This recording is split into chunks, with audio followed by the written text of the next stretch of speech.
Hey everyone, thank you so much for coming back to my channel today and watching another video. Today I want to talk about new construction and 6 tips for you when you go to talk to a new builder and what questions you should ask them and why you should ask them. Because when you go talk to a new construction builder, you want to have these questions in your back pocket and ask them these questions. They're essential for you to ask them these questions to make the building experience go smoothly and for you to get the best deal possible. By the way, I'm Chad Scott with Epique Realty. If you guys like this content, go ahead and hit that like button, hit that subscribe button. It'll notify you anytime that I drop new videos. Because if any questions for me at all, go ahead and drop them in the comment section. Shoot me a text, give me a call, or send me an email. All my contact information is down below, and I answer everything as quickly as I possibly can.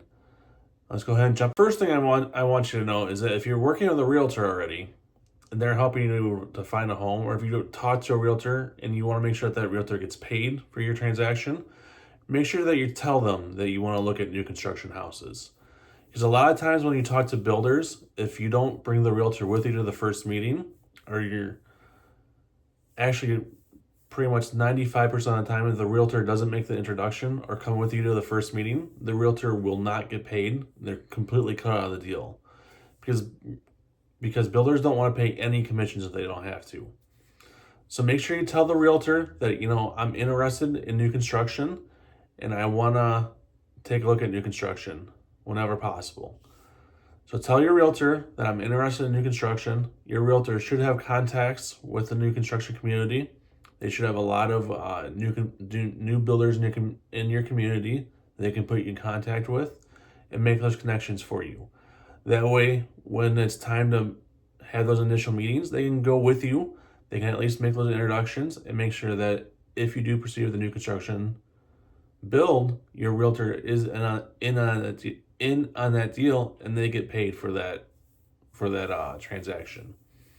So if you like your realtor, which hopefully you do, because most realtors are likable and they do help you through the steps. And if you do go through a new construction process, you do want somebody on your side. You don't want to just trust the builder blindly, because builders are in it for themselves.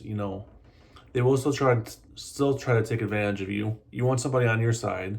You still want to use a realtor. A realtor is still on your side.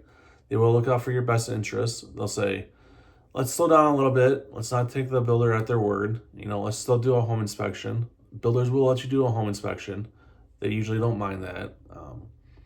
So use a realtor whenever you can, but make sure that you tell the realtor that I want to look at new construction so that the realtor does get paid for the transaction. The realtor can make those introductions for you. They should have plenty of new construction contacts in the business, and they can make those introductions. They can come to the first meeting with you, and then the builder usually takes over from there. If there's any other requirements from the builder, like coming to additional meetings, the realtor can be there for all those meetings. Just make sure that you tell your realtor that you're interested in new construction so that the realtor can set up those meetings for you. Question number 1 that you want to ask the builder is, who are you and what's your reputation? What is your standing in the community? You want to ask this question because you want to make sure that they are reputable builder in the community, that they're not going to cut corners, that they have a good standing, that the houses that they built before for customers, that those customers will come back and use them to build a house for them again. Now, most of this information you can find probably with a quick Google search, but you want to keep in mind that usually people that leave Google reviews are usually the people that are most unhappy with those services. So you may want to ask the builder for some referrals for some people that they've built houses for before. Maybe they can give you some contact information. You can call those people up, send them emails. Maybe some of those people still live in the community that they're building in. You can go knock on the doors and say, how was your experience with this builder? Did you find they cut corners? Did they stick to their timelines? Did they do what they said they were going to do? Were they communicative with you? What was your overall experience? You want to know this kind of stuff because building is a long process. So you want to know, is this builder going to stand true to their word? These are the kind of questions that you want to know.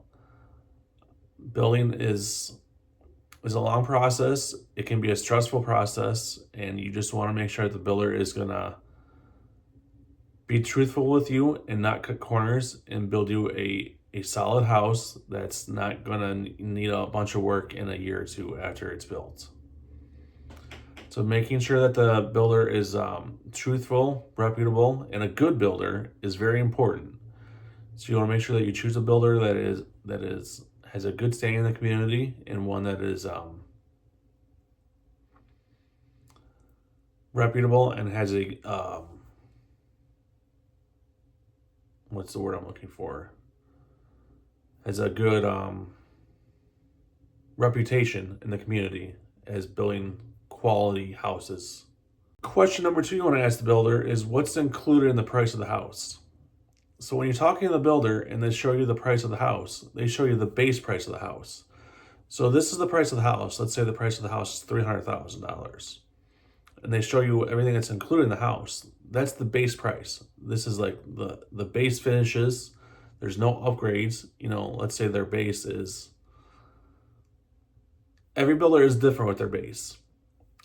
Some builders, they don't include a driveway. They don't include appliance packages. So when you get the house that's finished, it doesn't have a stove or a refrigerator or a dishwasher even, because they don't include appliances. Every builder is different though. Some do, some don't. Some, like I said, they don't include a driveway. They don't include a sidewalk if it's a sidewalk community. That's something that you have to install yourself after the house is built within so many months. So every builder is different. You want to ask these kind of questions. What's included with the base price and what's not included? Some communities, they don't do the landscaping for you. So after the build is done, you get to your new house and all you have is basically a dirt patch around your house with all these heavy equipment tire tracks still in the dirt. There's no grass planted. There's no seed laid down. So you have to grade everything yourself. You have to grade all the dirt away from the house so that the water isn't going into the house. You have to lay seed down. You have to put, the straw over the seed so that the birds don't come eat all the seed. Then you have to water it all yourself. Some builders don't do any of that for you. Now, a lot of builders do, but some don't. So that's a good question to ask. You want to ask what kind of finishes are included with the base price. A lot of builders now, they include granite in their base price, but some don't. They only include laminate countertops. So you want to ask, what is included in the base price? If granite countertops are important to you, you want to know if that's included in the base price or if that's an upgrade, because upgrades add up really fast. And if you're adding all these upgrades to the base price, those upgrades add up really fast, and that adds to the final cost of your house.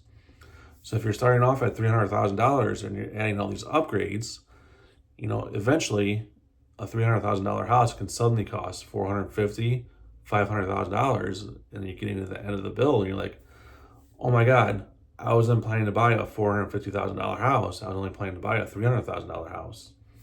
But the builder comes back and says, well, you asked for this, this, and this as an upgrade. And you're saying, well, yeah, I did, but I didn't realize that granite countertops cost, $5,000, and upgraded flooring costs $15,000, and a driveway costs $10,000, and landscaping costs $10,000, and this and this and this costs all this much money. So you want to ask the builder what's included in the base price, because you want to know how much all these upgrades are going to cost for you, so you can budget them into your purchase price if you need to. You may not need to, because some of the stuff you may be able to do yourself later on down the road after the house is built. You never know. And some builders may just include everything in the base price and you'll be okay with it.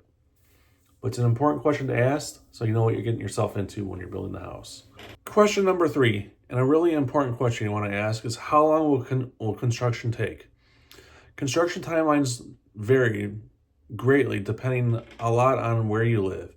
Here in the Midwest and the Wisconsin area and the Kenosha area, construction usually takes between 6 and 9 to 12 months. It depends a lot on the weather. It depends on the season that they start construction in. If they start in the spring or summer, usually closer to that 6-month range. But if they start in the fall or winter time, it may be closer to that 9 to 12 month range. It depends if we get a lot of snow during construction, a lot of rain, a lot of thunderstorms, a lot of lightning. Um, it just depends on a lot of things. But you want to know the timeline of construction so you can plan your move-in date. You want to know the timeline so you can plan movers, so you can plan inspections. Throughout the construction process, there's inspections that you do. You walk through the house. They say, here's all the outlets that we placed. Do you want any additional outlets? Are all these outlets okay for you? Do you want them moved anywhere? Here's the drywall phase. Does the drywall look okay for you? Are there any dings or dents that we need to fix before we move on to the next phase? There's just different phases where you walk through the construction of the house and make sure it's up to your standards before they move on to the next phase. So you want to make sure that the timeline that the builder gives you is generally okay. Now, of course, there are things that happen where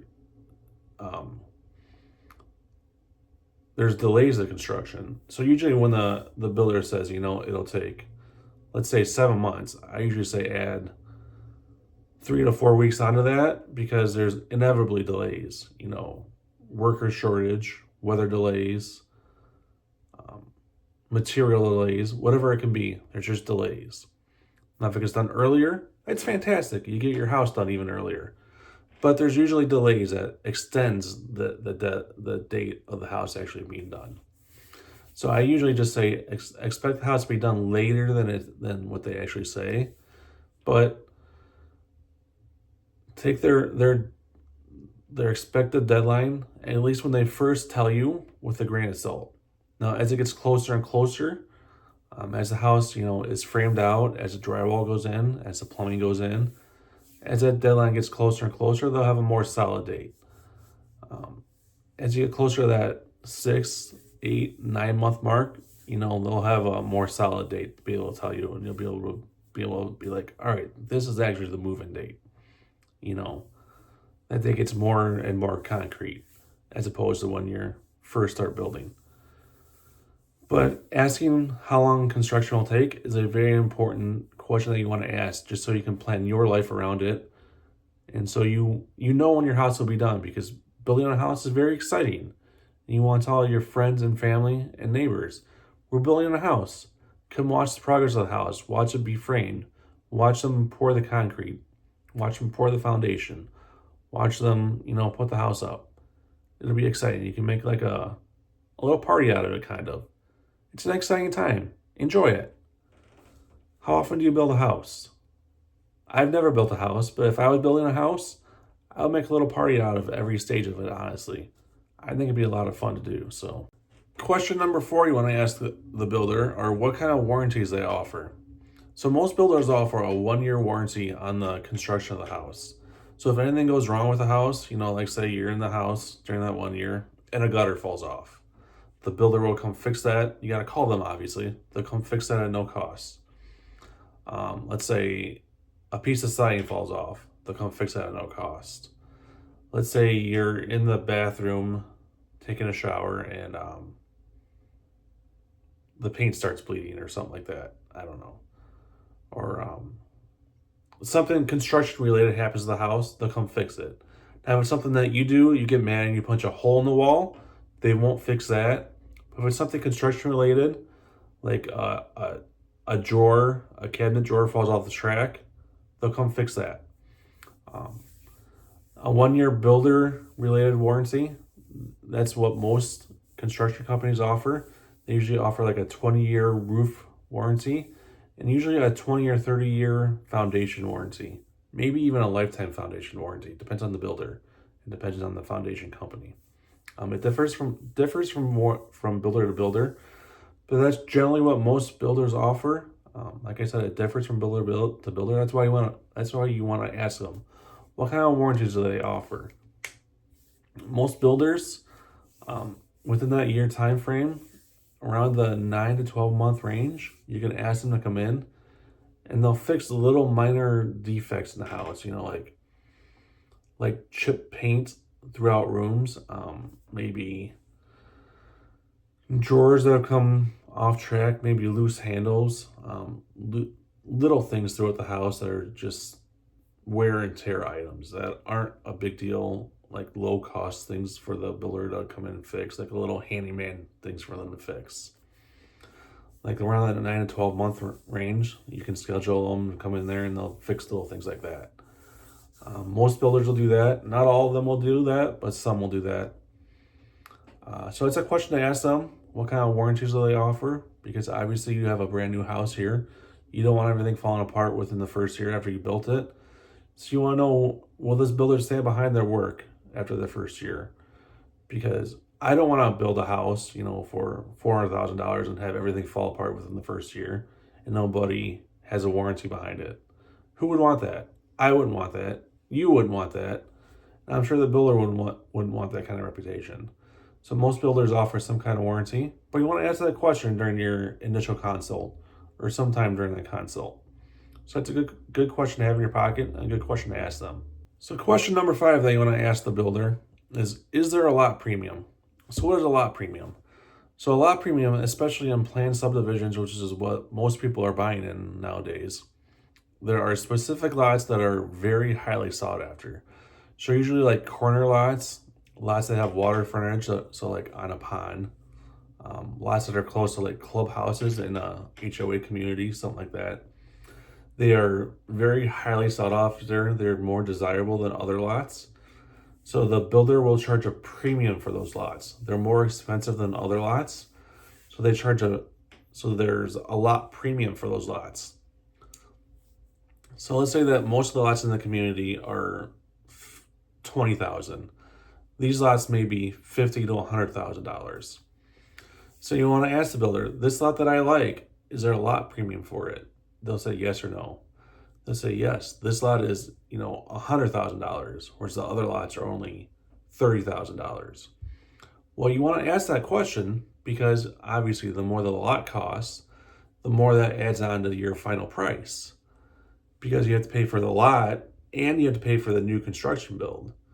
Because the builder isn't going to lose any money. They're paying for the land and they're paying for the materials in the house. So you want to consider that when you're buying new construction. Whether you're buying in a pre-planned community or you're buying, a separate lot somewhere else.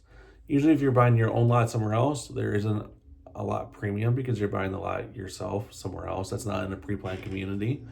But if you are buying a pre-planned community, there may be a lot premium. Sometimes you can negotiate the lot premium down. A lot of times you can't, but you never know unless you ask. Just want to ask, is there a lot premium and what is it? And maybe why is there a lot premium? Why is it so desirable? And if it's an older community, maybe it's been on the market for a while, can we knock, a few thousand off of this lot premium? Because obviously it's not selling for some reason. You never know unless you ask. Just ask those kind of questions. It's a question that'll help you in the long run. So just keep that in the back of your mind. You just want to ask this question because you want to know your end number. You want to know how much the house is going to end up costing you. And the lot price is factored into the house price. So you want to know how much the lot is going to cost you and add that to the house price too. So keep that in mind when you're buying a house. How much is the lot going to cost you too? And finally, question number 6, is there an HOA? So obviously if you're buying a new construction in an existing community, your realtor will probably be able to tell you if there's an HOA. But if it's a brand new subdivision that they're literally just starting to build, you may not know if there's an HOA. The builder may not even know if there's a. Well, the builder usually will know if there's going to be an HOA or not, because usually the builder starts the HOA. But you ask the builder, is there a HOA? Is there going to be an HOA? Ask the builder how much the HOA is going to be. Ask the builder, what does the HOA cover? Is there going to be a clubhouse? What does the clubhouse have? Does it have a gym? Does it have a pool? Does it have a community room? Does the HOA cut my grass? Does the HOA cover just the community grass? What am I getting for these HOA fees every month? Like, what is the purpose of this HOA? Is it just to police the neighborhood and charge me fines? keep in mind also that, HOAs are good, that they keep up your property value over time because they keep every house in the neighborhood uniform and looking alike and similar. But they do also have negatives that, they charge you fines, they charge you HOA dues every year. And usually those HOA dues aren't exorbitant, they're a couple $100 a year, so they aren't horrible.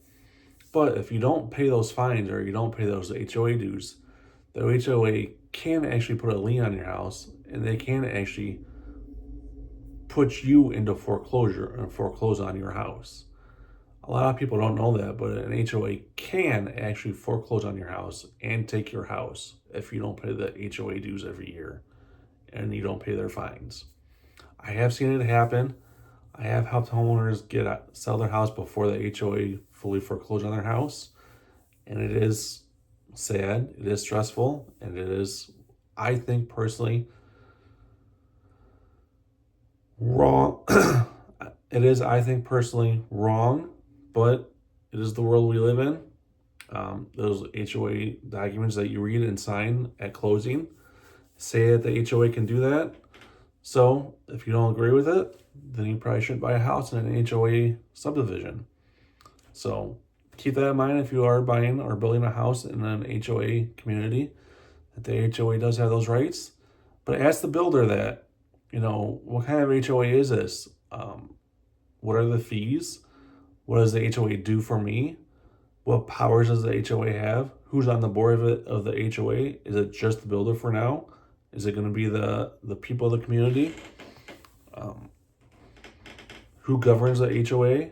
Is it going to be an outside company? Is it going to be the people in the community? These are all important questions that you want to know because the HOA is going to directly impact you while you live in this community. So you want to know all these questions about the HOA. Your realtor should be able to help you come up with a lot of questions about the HOA because we deal with HOAs all the time and we see how much these impact people. So if you have any questions about what kind of questions to ask about the HOA, ask your realtor, ask me. I'd be happy to come up with a list of questions to ask a builder about the HOA. But wait, I have a bonus question for you.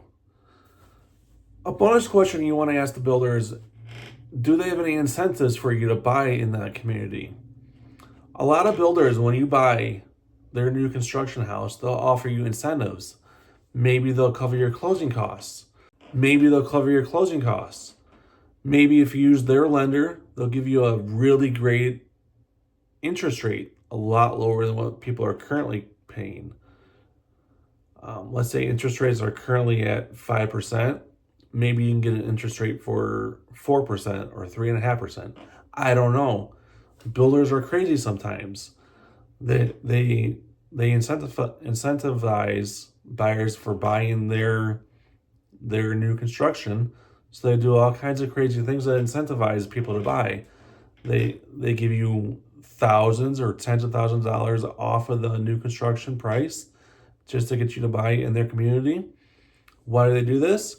Because builders want you to buy their buildings because they don't want to pay the holding costs. They want to sell as fast as they can so they can go out there and build more.